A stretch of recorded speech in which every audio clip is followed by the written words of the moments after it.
Hello everyone, welcome. We are today 16th of June, so this will be our last spring entity because we're into summer. And it feels like summer outside today, beautiful sunshine. We were lucky enough to be over at a friend's place who does an amazing job with food, and she really showed us her stuff. I think she had 50 different foods in one meal. It was amazing. That was really well done. I think next time she's shooting for 100. Yeah. And she'll probably achieve it. A brilliant cook, Renee. What's her organization called? Renee Robbins Nutrition. Okay, there you go. So anyway, welcome everyone. I'm of course Bill Code, and this is my colleague, Hi. Kristina Mitts. And Kristina is a therapist at Taymount, Canada. And part of the reason we were having lunch together today is we finally launched our website. So if you want to have a look at Taymount, Taymount, Canada.com. So it talks more about our website for that gut floral transplant stream of care. It's different. It has different pieces on it and different information and different contact entities, as opposed to, you know, for those of you who aren't into Facebook or have friends that they want to send this to, you know, you're welcome to now connect them online. What's the right term for connecting them on Facebook? Just share. Sharing and you know, putting things forward just for today's entity. And then of course, after today, they're always taken in that recorded video format, put onto the blog at Dr. Bill Code, DrBillCode.com. And of course, you can also now do it in audio, because I know some of you are on the go. I don't want you watching the video while you're driving. This isn't a good idea, but you can certainly go with that part. So I think we talked about today would be gluten and dairy. Gluten and dairy. So I know it's a hot, angry topic for some of you. I couldn't possibly be a problem on that, and I probably was in that group too. It's 28 years ago I moved out to Vancouver Island, and I didn't know that within 5 years I would be gluten-free, but there you go. Things happen. And certainly though the west coast of Canada, a bit like California in the US or Colorado in the US, it's kind of, I think of it as the left coast or the avant-garde changes. Changes are accepted more quickly here. You've got people with inquiring, investigative minds. Not that you don't have other places, but it's safer to change things here.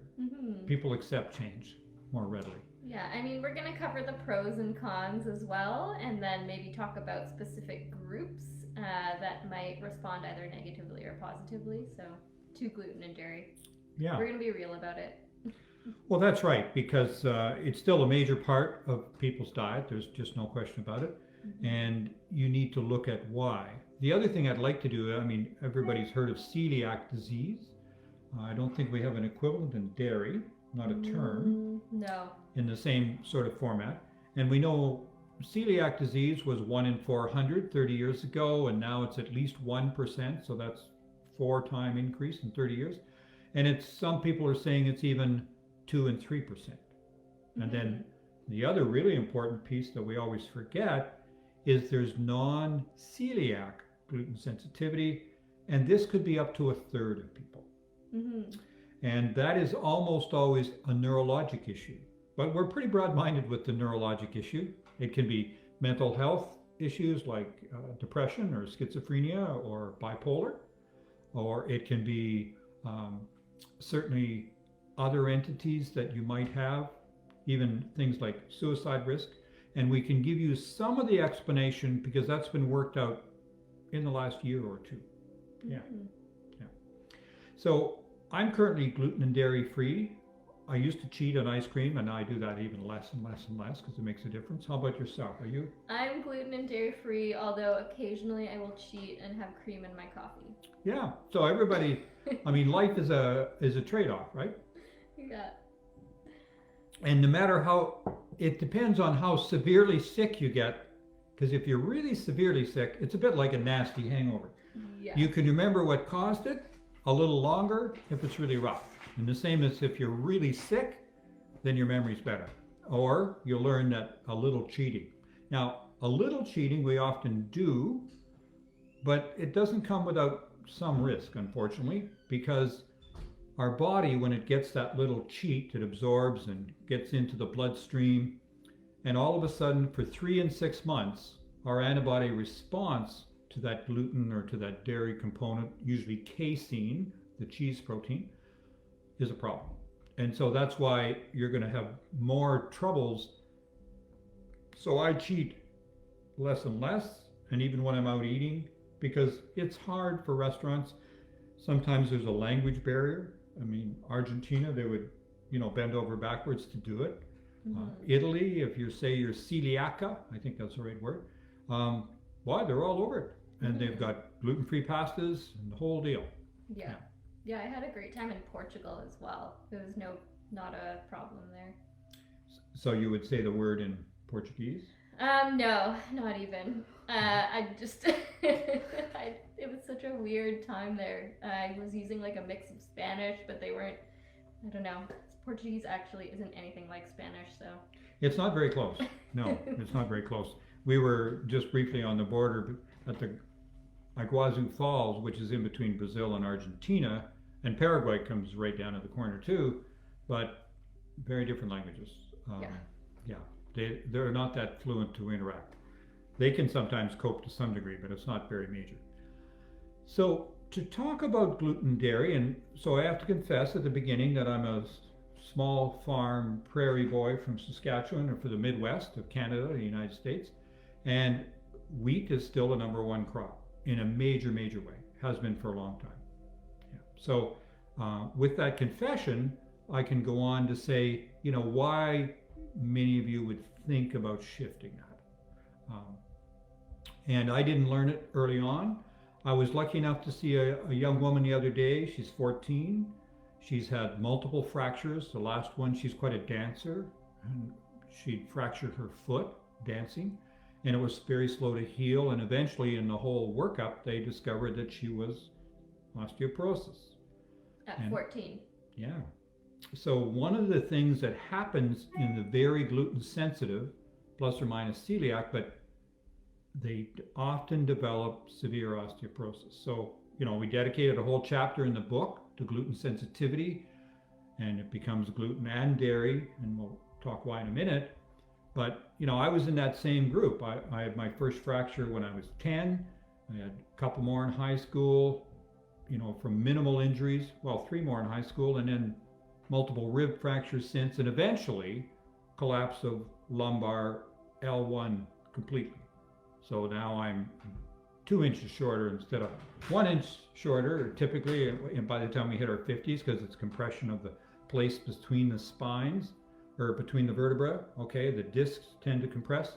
But if you've lost 2, then that means one of them collapsed. So consequently, and I watched my mom, she had her diagnosis of osteoporosis in her early 50s, but probably lost 4 or even 6 inches of height during that time frame. So it can be pretty graphic. I use my family as a bit of an example. There was 7 of us. There was 4 boys. One of the fellows is 6'3.5", and one is 6'5.5", and I made it to 6 feet, and my other brother, who since passed away from HIV or AIDS, was 5'11", so almost the same. So we were relatively shorter, 4 to 6 inches. I have 3 sisters. One of them was 5'2.5", one of them was 5'9", and one of them was 5'10". Consequently, that same sister, at the age of roughly 40, was told she had the bones of an 80-year-old. So osteoporosis and lack of height gain is one of the true markers for gluten sensitivity.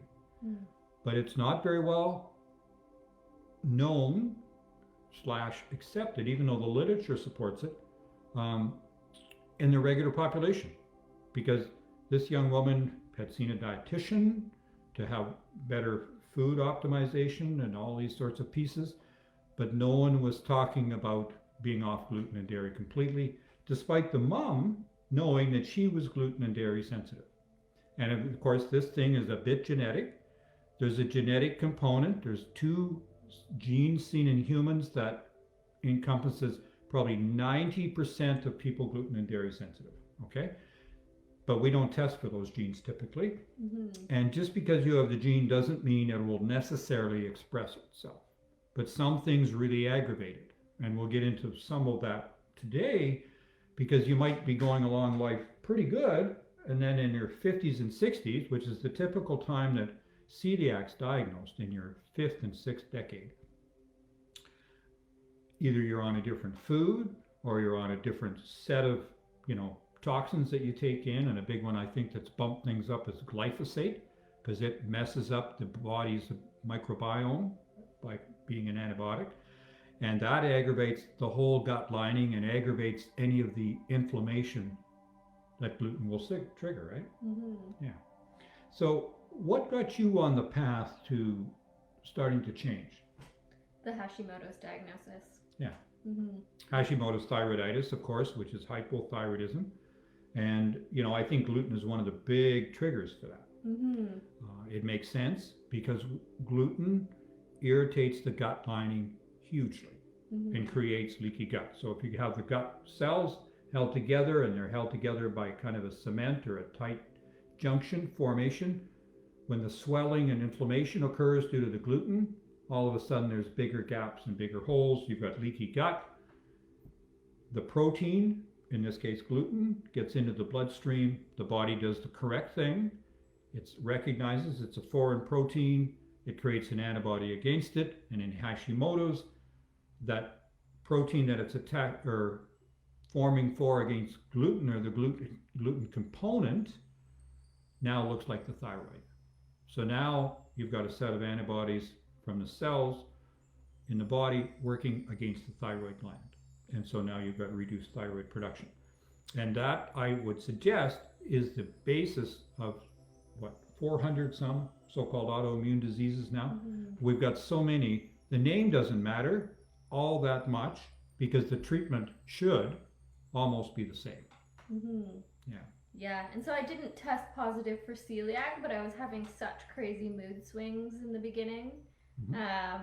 And I noticed right away, as soon as I removed the big 5: gluten, dairy, corn, soy, and eggs, that made a really big difference right off the bat. Those are really high on the list of food sensitivities. Yeah. There's no question about it. And you mentioned the mood swings, and so that's where, we'll start to talk about it now, because in the last year or two, we've learned a lot about an enzyme which is in the gut lining. It's called DPP4, Roman numeral 4, and it stands for dipeptidyl peptidase 4, okay? So when it's present and working well, it can do a better job of breaking down gluten and dairy. It's not foolproof, but it's much better. In 1/3 of the population, it's a decreased amount, all right? So I'm probably in that group, gluten sensitivity. I haven't had a formal diagnosis of celiac, so your diagnosis of celiac, did it go as far as a biopsy? Yeah, that's how they did it for me. But they didn't find a positive? No. I mean, the sad part is, certainly in Canada, maybe it's better in parts of the United States, or other parts of the world, but here you'll be 6 months waiting to see your gastroenterologist, and they'll book, an endoscopy or a scope from above. They'll take biopsies of the gut, and they'll look at them under a microscope, and especially if you've got a very well-skilled, experienced pathologist, if they take the right bite of tissue and they look at it appropriately and they find the right screens, they can say, yep, you've got celiac. In Europe, they don't do any of that. And I don't think there's any reason to do any more of it here either. The only advantage in Canada of having a formal celiac diagnosis confirmed by your gastroenterologist is that now you can deduct the extra cost of your food from the normal cost of food from your taxes. But that's a small reason, because meanwhile, you have to eat all that gluten leading up to the test. Yeah. Or the body tends to heal up. In fact, if you leave it long enough to be diagnosed in your 50s and 60s, and they will only give you a celiac diagnosis if you've got stage 3 or stage 4, meaning you've got a super flat brush border. Ordinarily you would like to have all these villi and then villi on the villi called microvilli. But if that's all flattened, you can imagine your absorptive capacity and surface area is much less. So I'm partly in that group. That's partly why I can eat so much with relative impunity, because I've got a degree of malabsorption. Full stop. And many people do. So that enzyme helps that to some degree, but about a third of the population have a reduced amount of that enzyme, DPP4. And it's almost a year now. I was at a conference hosted by Great Plains in Vancouver, Great Plains Labs, and now they are a year being able to test in the serum of people, do they have a relative shortage of that enzyme? And certain things really mess up that enzyme, okay? So then these people start to think, well, gee, I can handle gluten and dairy before, now I can't, I don't feel as good. So it's interesting, one of them is in the 2 or 3 new drugs that now we have for treating type 2 diabetes, because it happens to suppress that same enzyme. The other thing that suppresses that enzyme is a lot of herbicides and pesticides, not glyphosate per se, but the organophosphates, and many of these agents that are in things can build up over time and also depress that enzyme. And so these are the people, if they have depression, schizophrenia, autism symptoms, ADHD, even early Alzheimer's. If they go off gluten and dairy, they're quite a lot better, okay? Because that enzyme is working to do a better job in the digestive process to make a difference. Because we've known for 20, 30 years, I think, about the 2 components. Because when gluten gets into the bloodstream, or a breakdown product of it, probably gliadin or some variation thereof, and the same happens with a breakdown product of casein, which is cow's milk primarily, all of a sudden we have created in the body a morphine-like substance which works on the brain. Yep. And that gives you the fuzzy thinking, gives you the mood swings, it can give you depression, it can make you even suicidal, it may give you bipolar entities, and it certainly can give you psychosis or schizophrenia-like symptoms. And then the addictive behavior comes in as well. So, I mean, for us working with the autism clients, we're supposed to look out for the foods that they really want all the time, because those addictive behaviors can be cues as to what they're sensitive to. Because think about the addictive behaviors, and so that's why the short story, you take somebody off when they love gluten. I mean, there's a big clue. If they really love something, it's a relative addiction, and the reason we know now is the addiction, it creates that morphine-like substance which acts on the brain, on the opiate receptor. You take that food away, you take that away, and they go through a relative withdrawal. So no wonder they're irritable and dislike it. You want to add a piece about that? I also found it really interesting how in the autism conference, the Autism 1 conference, they were talking about these opioids and how the opioids end up blocking the uptake of cysteine, and cysteine is something you emphasize as being really, really important for glutathione and for detoxification. And so not only are you having to deal with these symptoms related to the opioids, but you're also having reduced detoxification. Well, that's right, because if you block the cysteine is the amino acid that's a rate limiting step for you building the 3 amino acid compound called glutathione, which is our #1 detoxifier. It's our #1 built inside the body antioxidant. So as soon as you take someone who's very sensitive to all these changes and take away one of their ways to deal with it by tying up all the glutathione or making less of it, you're going to aggravate the symptoms. And so it's really quite a check and balances all across the line as to how it makes a difference. And so it's no benefit to have that ongoing opiate type component acting on the brain. It's almost like an opiate overdose, and that's why it can give clouded thinking, problems with the ADHD, and yet we can control it a lot with food. Would it be worth testing with like a skin prick test? I don't think so. Okay. So it's a good question though, because many people think, well, if I'm food sensitive, can I test it with a skin test? I saw an allergen specialist years ago. That's what people will tell you.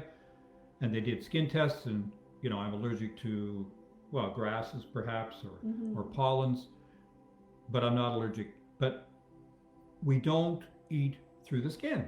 So putting a foreign protein, whether it's gluten or dairy or whatever it is, under the skin and seeing if it reacts or not is almost no value, because almost all of our food sensitivities happen, of course, from the lips on down, but primarily in the gut, right? And that's where the immune system response, 70 or even up to 80% of it occurs, is right at that same gut lining. And then what about the food sensitivity panels? I think the food sensitivity panels of IgG can be exceedingly useful, okay? And yet that's not very accepted in ordinary regular medicine as yet. The naturopaths are on board, the functional medicine doctors are on board, some of the integrative medicine doctors are on board, and I think I can find the odd gastroenterologist who's on board, but they're few and far between, because it isn't in the regular purview. Our idea of sensitivity is full on allergenics, okay? And so, I spent lots of time worrying about allergic responses to different drugs, because if you're giving an anesthetic and you get a new reaction, your blood pressure may disappear, and you have all these times trying to get the patient back, so you don't want to go into that. Acute allergic response is different than a food sensitivity. To me, and we'll get to your description in a sec, because food sensitivity to me means a relative intolerance to that food. It probably isn't lethal, probably doesn't take your breath away, probably doesn't give you a skin rash, although it might, but it could give you abdominal cramping, feeling unwell, clouded thinking, and all these pieces. In reality, it's more of a food sensitivity, meaning you do better without it. Sometimes we get, I think nearly half of people, we get a histamine response. So I was taught to differentiate between sensitivity and intolerance. Yeah. And the intolerances actually encompass oxalates, salicylates, histamines, lactose, these things that have like specific almost pathways involved, or enzymes. Yeah, they involved. do. Pathways or enzymes involved. Yeah. Okay, fair and enough. then the sensitivities can be more random. Like you can be sensitive to something like carrots, just out of nowhere. Yeah, that's an interesting one. I have a friend that she can't have carrots. If she gets it on her lips, apples. So, it's pretty graphic, because they get swollen lips and sometimes even swollen throat and stuff, but usually they figure it out really quickly because they learn it over time. No, it's useful to have the differentiation in the two, for sure. And the intolerances aren't as easy to test for in the IgG food sensitivity testing. Yeah, exactly. I definitely am a fan of the like the food journal and just removing the foods for a while and then trying to reintroduce them. Although it is a bit more challenging for some people. It's like you say, with men, if you can use the food sensitivity panels and It's look really out for hard. certain patterns, then Men live in denial. Yeah, Yeah. and I did for a long time too.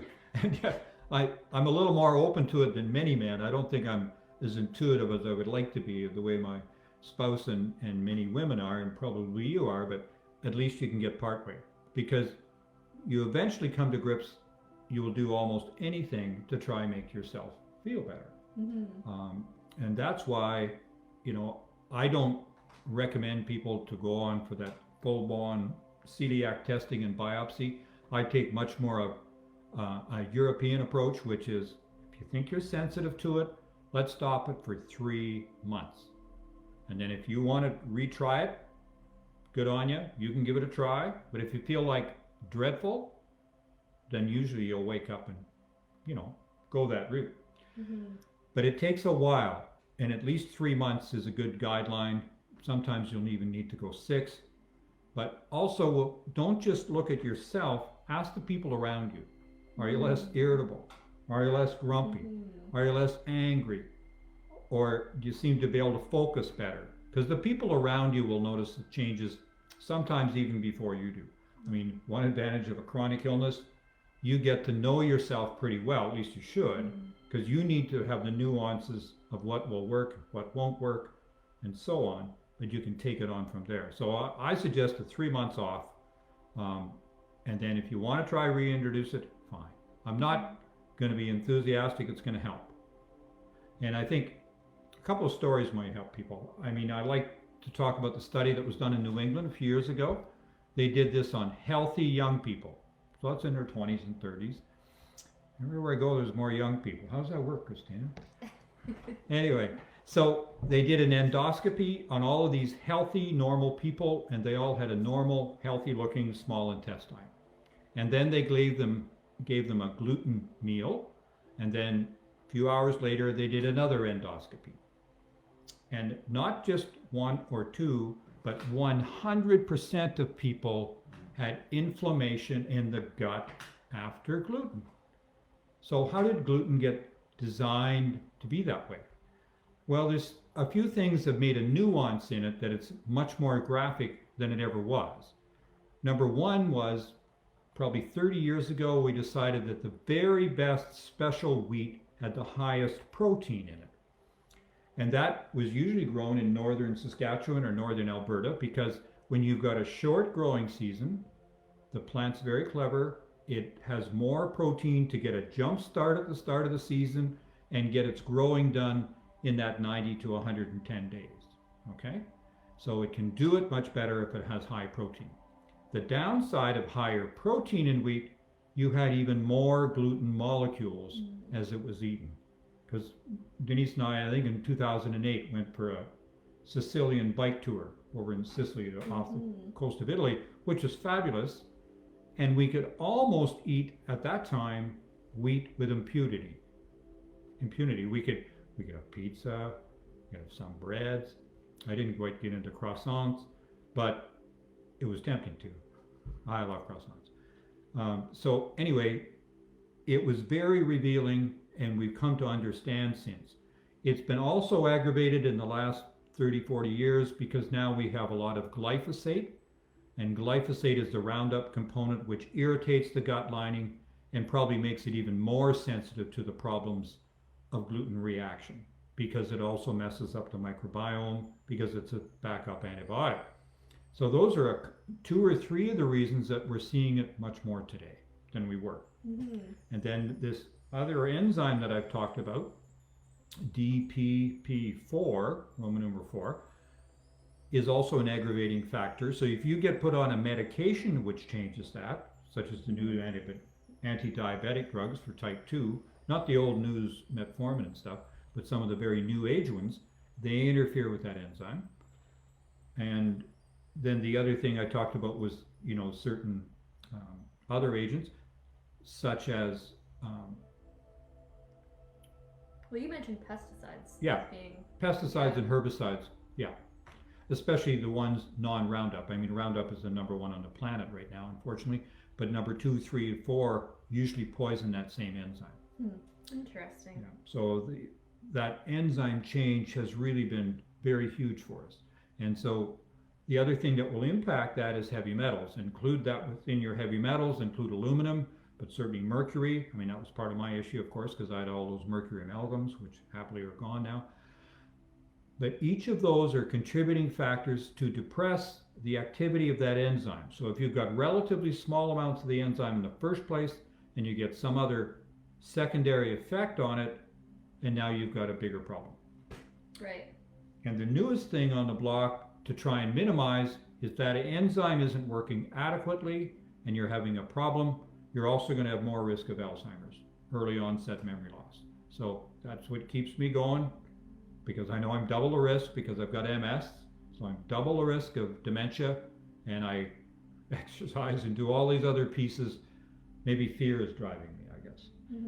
But just the awareness and the knowledge that you need to take extra lengths if you want to grow to be an elderly person and still remember who you are, because that's my goal. Yeah. Well, should we answer some questions?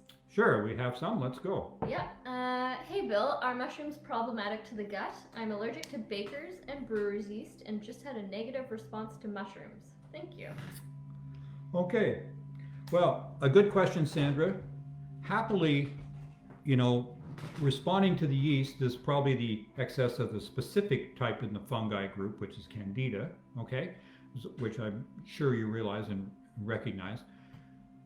And, you know, I know you a little bit, so you have some food sensitivities, which you've even tried to help by having, you know, gut floral transplant. It's now, I think, 3 years ago that you went over to the UK for that. So mushrooms may be an issue, certain mushrooms, and so that's why you need to find out which group. And the other thing I would suggest with mushrooms, they should be cooked, okay? We often forget that. I remember being in Edinburgh one time. I went to an organic vegetarian restaurant in Edinburgh, and I had a big plate of mushrooms, and wow, I didn't feel very good after. But they were mostly raw. Unfortunately, there's a component in mushrooms most of us can't digest, and some of them are even carcinogenic. So cook your mushrooms, saute them, fabulous. There's no such thing as too much butter on mushrooms in my experience. That's the one thing I will cheat on the dairy world is grass-fed butter, and usually I get away with it, fortunately. Yeah. You could also do ghee, but I would wonder, I mean, if you are reacting to the mushrooms because of yeast or candida overgrowth, there are some mushrooms that are actually antifungal. Reishi is an example of that. So I'm not sure. You mean lesser amounts of the fungi in them? No, reishi is actually antifungal against candida. Oh, okay, it's but it is one itself, right? Mm-hmm. Okay, that's kind of an interesting concept. It is interesting. Yeah. Well, I mean, it's a huge kingdom, and I'm sure they've worked out a lot of good responses, plus or minus. So, fair enough. Rebuilding the microbiome should reduce IgG issues, should it not? So that's from Bruce. A really good question, because, I mean, that's why I went over, you know, to the UK just over 3 years ago now. Prior to going, I had 7-8 features on my IgG food sensitivity testing, foods that I could not handle well. One was egg white, one was cashews, and, you know, several others. And when I did one a year later, and I was still off gluten and dairy, because of course that would have cropped up, I had almost a flat line across the board. I still had the issues on candida, and so baker's yeast and brewer's yeast and so on, but it is dramatic if you can get the microbiome healthy. So that's why we really lean on that. I said at the outset, you know, where we had a 50 different food meal at lunch today. So it can be done, but we're only asking you to do it once a week, 50 foods. So that gives you more scope. You get all those extra meals in there, up to 14, 21 meals, depending how many you're doing a day. And you can inculcate that into it and include spices in that mix.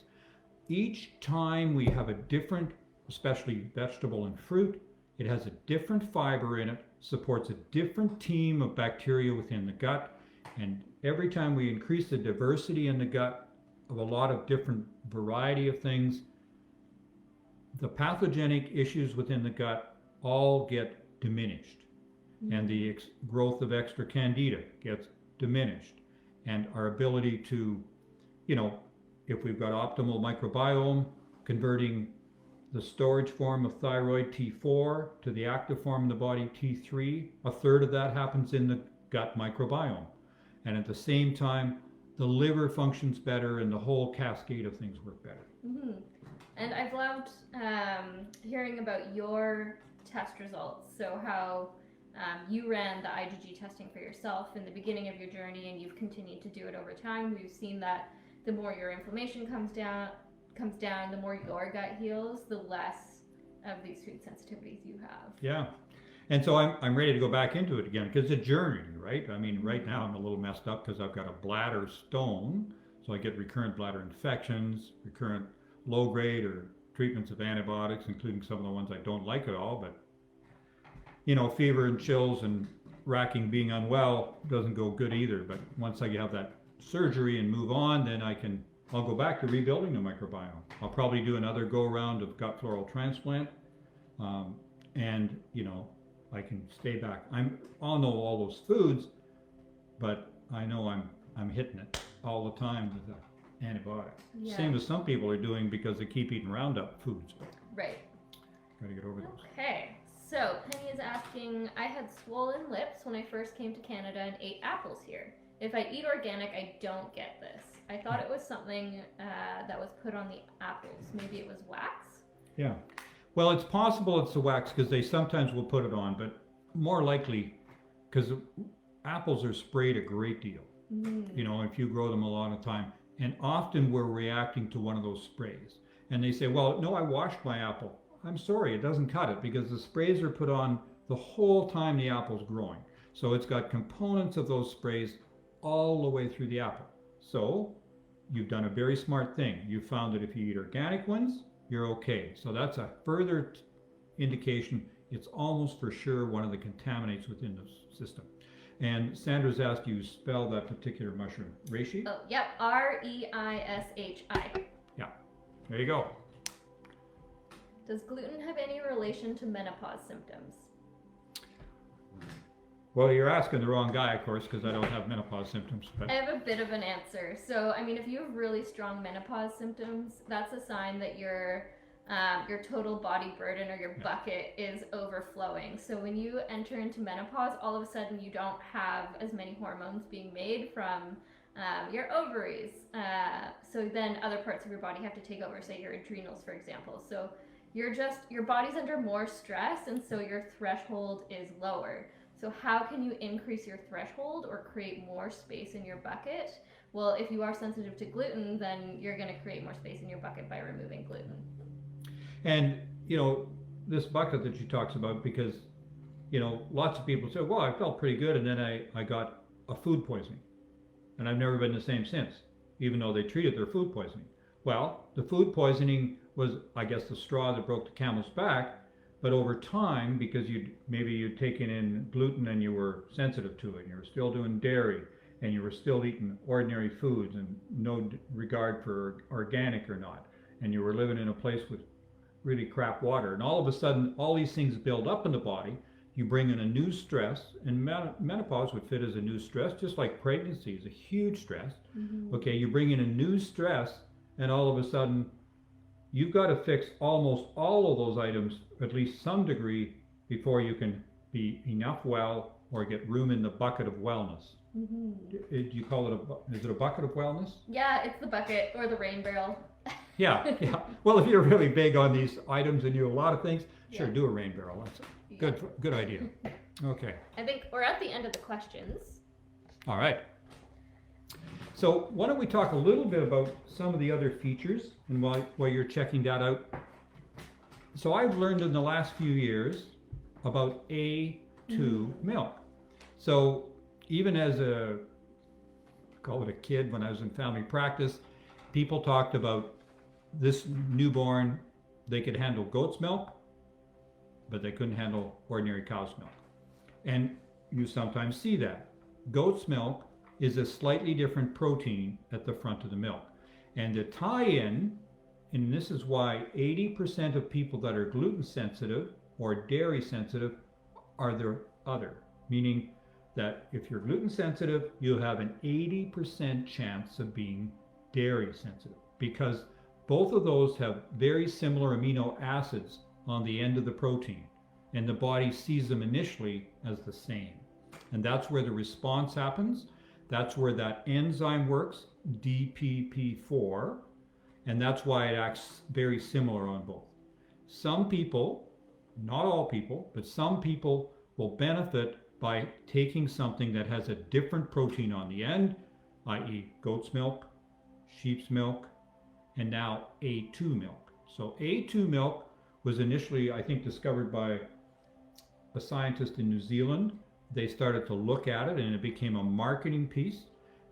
And many of you know the types of cows or the breeds of cows that have more A2 milk. It's almost completely A2 milk from Jersey cows, Guernsey cows, those two little islands south of England, of course, but also a proportion now of Holsteins.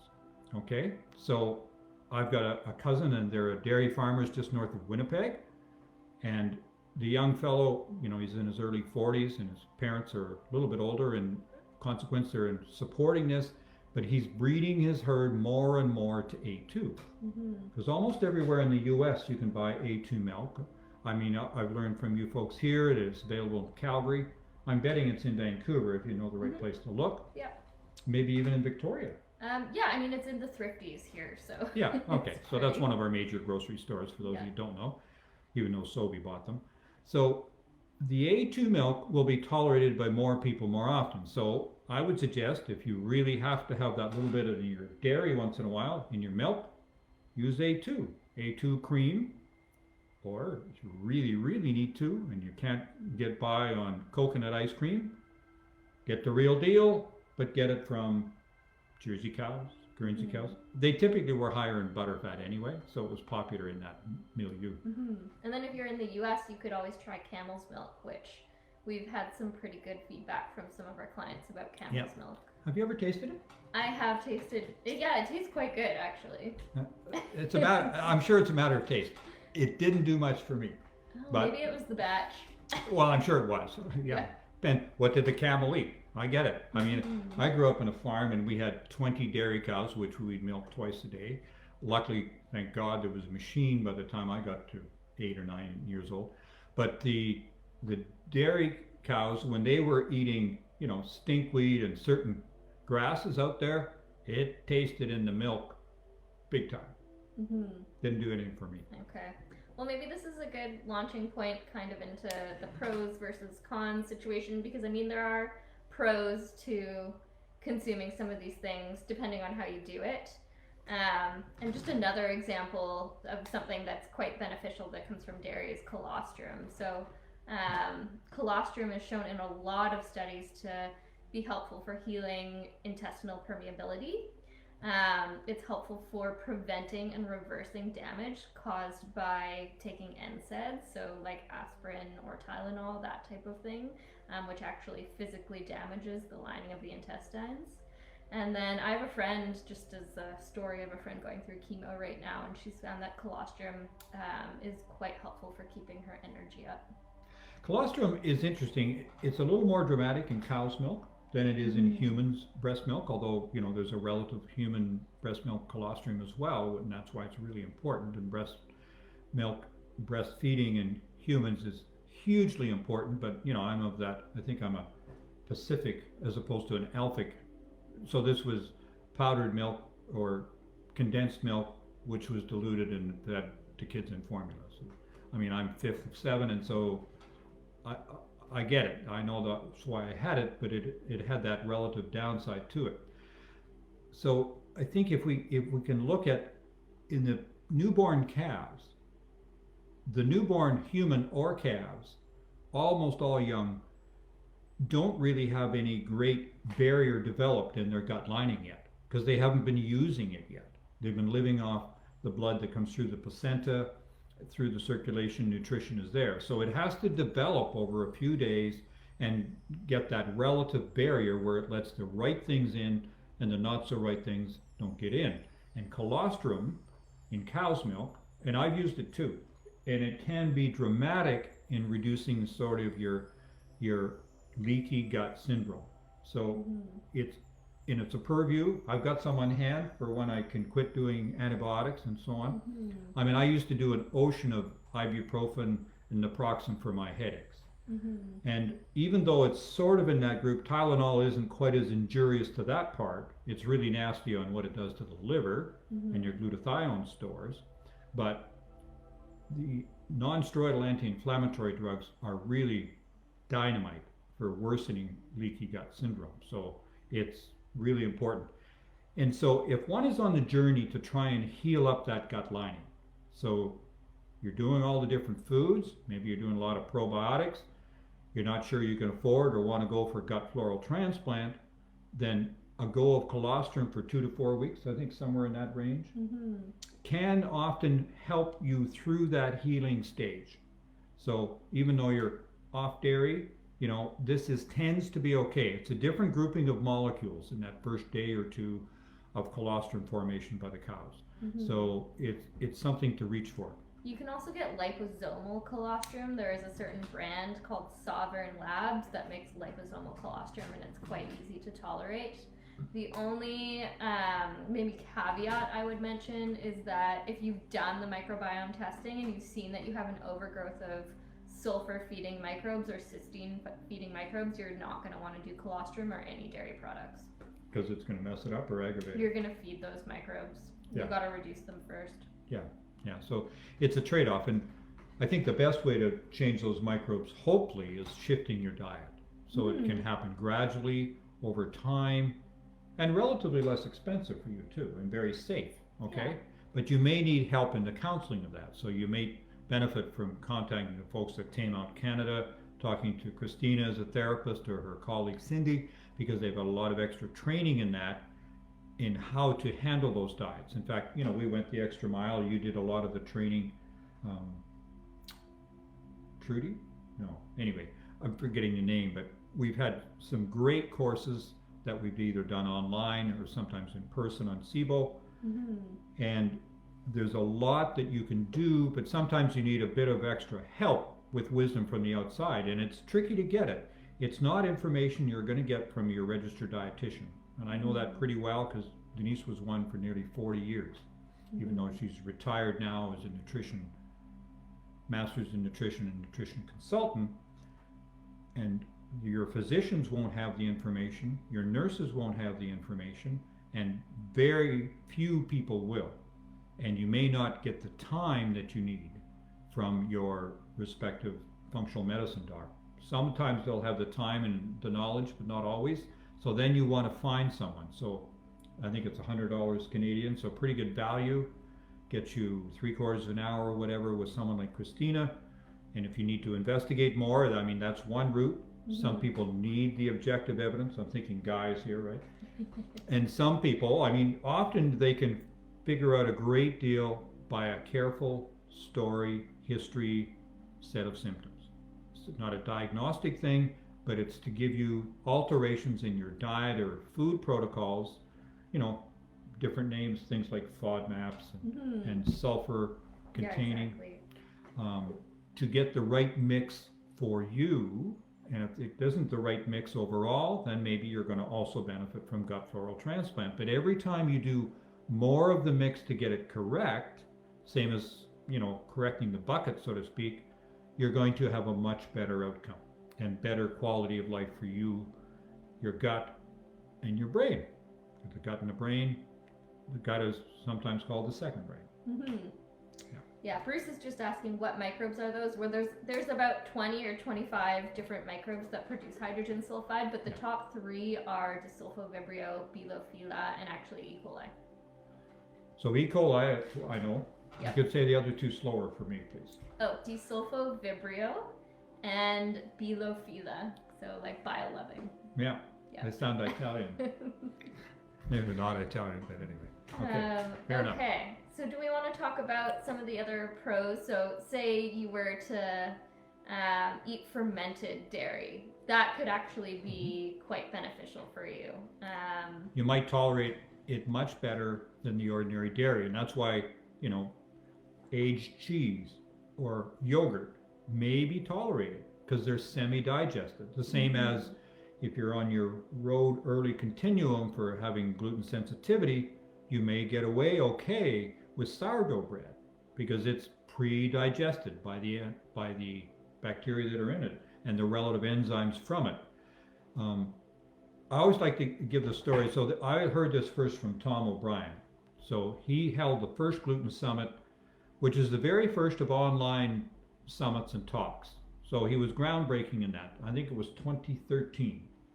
Okay, so I just heard him on the other summit the other day. And he talked about, think of the gluten molecule as like a pearl necklace. Okay, so say it's got 100 pearls on it. So in a perfect world, each of those pearls would represent an amino acid. So if your gut was doing a great job, it would break all of those pearls down to separate, or maybe 1 or 2 in a group. But the regular enzymes in a human are able to take that 100 pearl necklace and chop it in 6 to 12 places. Each of these proteins, which are multipeptides, several amino acids, are potential risk factors for you having food sensitivity, leaky gut, and the whole scenario. So that's one reason that we weren't really made to handle gluten real well, although, yeah, it's saved a lot of starvation. It was the cause of the Roman Empire because you could carry the grain long distances, grow it in a new place. But it's also why some places never got very gluten tolerant, because in that group, the ones that were severe celiac disease had infertility problems, miscarriage problems, and so many of that group died out. Whereas if you're of Irish or Scottish origin, or Scandinavian, I can't put my hand up, anyway, that group was never conquered much by the Romans, so they didn't see wheat near as much. They had much more in oats and barley, which is less, it does have gluten in it, but it's less irritating to many than the gluten molecule. So consequently, those people are really noticing huge problems with celiac or gluten sensitivity in a neurologic fashion. And I know it's one of the triggering fashions for my headache, gluten sensitivity, but it's also a very irritating component in many of us for our gut, even with MS. And at least roughly 10% of MS is gluten sensitivity completely. So if you're with a diagnosis of MS, you've got to pack it in. I would suggest 3 to 6 months. If your MS is awesome, you go back on it, well, good on you, but I don't count it very likely. Right. So the fermentation process does help to break things down, and there can be additional benefits from that. So say you were to have a like a 24-hour made yogurt or a 24-hour fermented kefir. Those are going to be really probiotic rich, and there are actually studies that show that they can improve things like intestinal permeability. They can improve your production of certain neurotransmitters such as GABA. So that's one of your transmitters that helps you feel calmer and more at peace. Yeah. And it can even improve markers associated with cardiovascular disease and diabetes. Yeah. So it's getting that mix right. So probiotics originated around the turn of the 1900s. There was I think a Russian scientist. He went to Croatia, Romania area, and he recognized these people were living into their 90s. Some of them were making it 100. And he found the commonality among them. They were eating fermented foods, primarily, I think at that time, yogurt. Mm-hmm. So whatever you're fermenting, and you know, I've got Cindy intrigued with the idea of making kimchi from rhubarb. Oh, amazing. Or some other variation, because most societies have a fermented entity in them. I think of the Germans with their sauerkraut, and I think of the kimchi and the Koreans, and there was fermented mare's milk in the Mongolians. Mm-hmm. I haven't tried that yet. I'm not sure I'm going to. And then other fermented foods that we need to do more of. Yeah, it's important to pay attention to the quality though. So there are also studies that show you get different benefits according to, like, say what type of kefir you're eating. So commercially made kefir comes with very little benefits versus something like a homemade kefir, or like I mentioned, a 24-hour ferment that's going to have more benefits. There are also different types of grains, so the different grains actually produce different benefits as well. So you can experiment, or you can go deep and look to the research. Yeah. And so we plan to put those on increasingly. We've already put a few recipes on my blog website at drbillcode.com, and we'll be putting those on as we develop them. The same place you can go there for the toothpaste formula and all these other issues, because you need to do that work, do that journey, because it's going to make a difference to your well-being. And so now maybe it's worth just taking a minute. Well, why wouldn't I just swallow some probiotics? Oh no, we're having Troubling with this video. So we'll see if it comes back. We're almost up to the hour. Internet's fine. Is it? Okay. I wonder if we should just keep going, because it says we're still live, so maybe it's just having trouble going. Guys, can you comment if... Can you comment in the chat if screen we're still here? if we're still visible? Sandra or Bruce, if you don't mind. Maybe we're invisible. Oh. I've worked on being invisible all my life, and I finally achieved it. Okay. Oh, Chris is still here. Okay. So can you? Oh, okay, good. Okay. You can see us. Thank you, That's Chris. okay. So we don't need to look at ourselves on the screen. It must still be working. That's great. So I wanted to explain the difference between probiotics and using fermented foods. So probiotics, to make them a reasonable price, you take really healthy bacteria, usually from a healthy person, and you put it in a big vat, and you give it all kinds of nutrition, and it goes through a new generation every few seconds or minutes. And so you, at the end of the day or 2 weeks, you've got a huge number of bacteria containing, which are probiotic, they're friendly, healthy bacteria, and then you put them in capsules and give them to people. But the downside is they've gone through so many generations in the preparation that they've lost most of their wildness. So they're unable to team up with the bacteria within the gut or the gut that are right at the lining of the gut. And so within 10, 14 days of taking those probiotics, if you stop, they're all gone. Whereas if you're, doing fermentation at home for lactobacillus or sometimes for bifidus, these are brand new 1 or 2 generations or 3 generations, and all of a sudden they're going to work much better within you. Not only that, they may provide the prebiotic element, partially digested components within the food, which supports some of the teams of bacteria within the gut. Better to support your own personal teams you've got already and make them in better shape than it is to try to bring in a whole new set. Mm-hmm. And then we do have some clients who comment that they really miss bread, and so for them I suggest when they get to the point where they're feeling stronger in regards to their food tolerances, they can try something like a 24-hour fermented sourdough bread, which again, it's going to break things down and make it easier to digest. I'm not going there, Chief. You're not going there? No. I mean, it's some pretty decent gluten-free breads out now. They've come light years forward. From 20 years ago, they were all like sawdust because they're pure rice. But now they're pretty excellent with things like chia in them, flax in them, sorghum.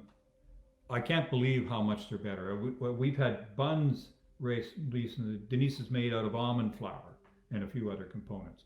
And the other night we had focaccia bread made out of almond flour. So yeah, that sounds delicious. It's not identical, but it's pretty good. And then just kind of like a tidbit of information here, sourdough bread actually is not a probiotic food because you've cooked it.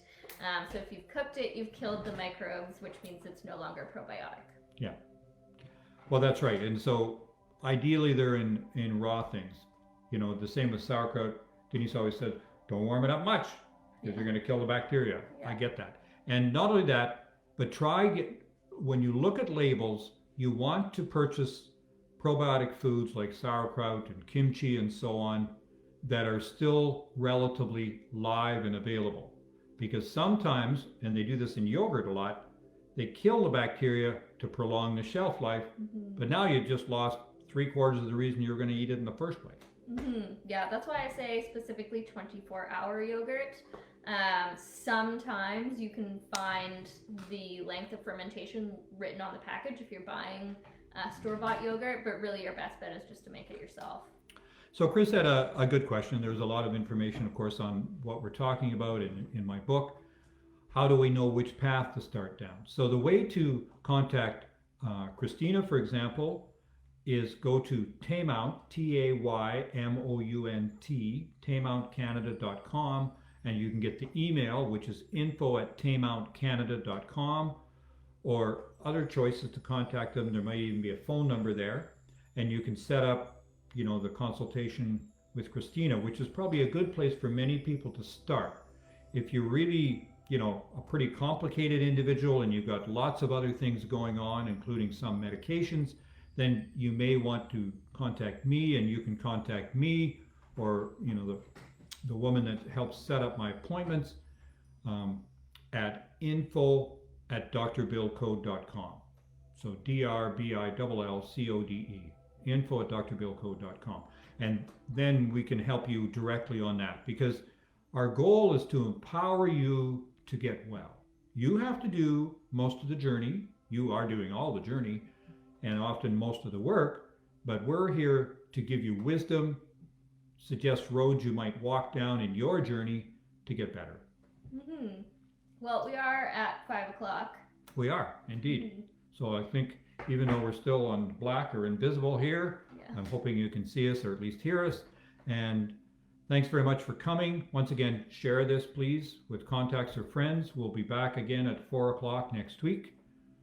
Did we talk about our topic for next week? We haven't really. Well, why don't we talk about mitochondrial recovery? Because I know Okay. that's an important part in the book. Mm-hmm. Mitochondrial recovery or energy is tantamount to almost all healing. So we'll work on mitochondrial principles next week. So it'll be a bit on supplements, but it'll also be on foods and other ways that you can get better. That sounds good to me.